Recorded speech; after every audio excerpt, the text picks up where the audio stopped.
mơn mà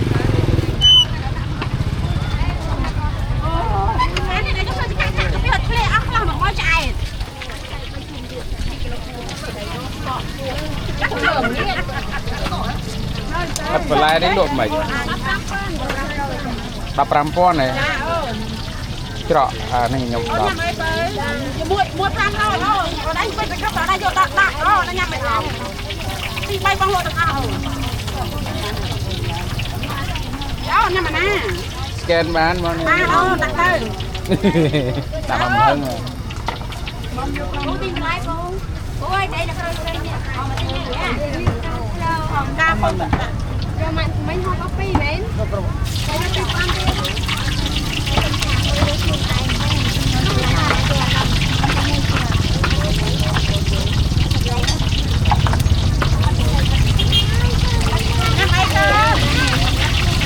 có đi bánh này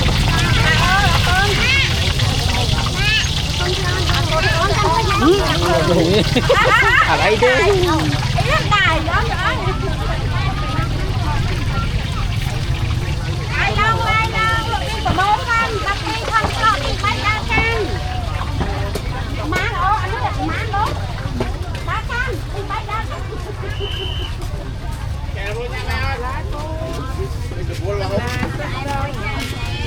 ở đây hầu bé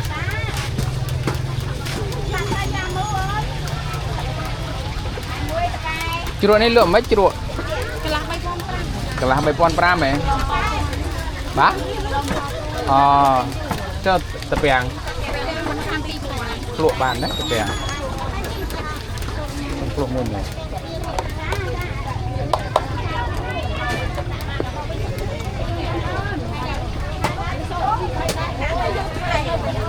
tập bèn lụa mày tập bèn cái là 5,000 vô tập bèn bị khám là đi là chút từ sạc mà cái lối vô cái lạc đây mà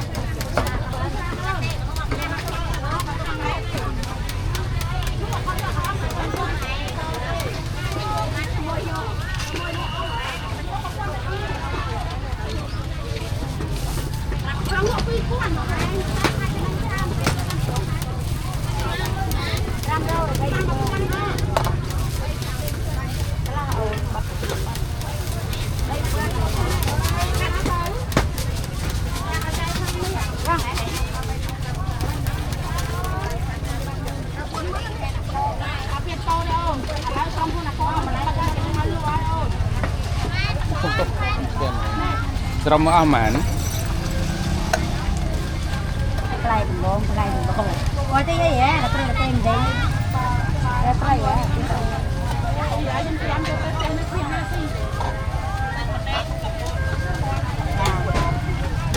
đây là trôi trong móng canh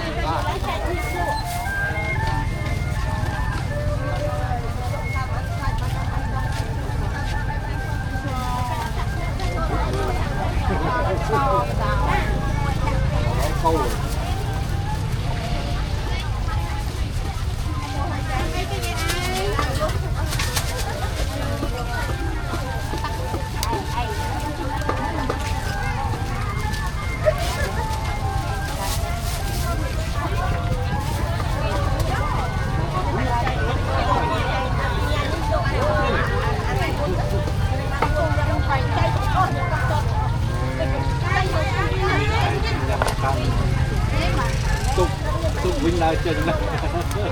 Dạ, nó quay. Quay nhân tính.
Hãy subscribe cho kênh Ghiền Mì Gõ để không bỏ lỡ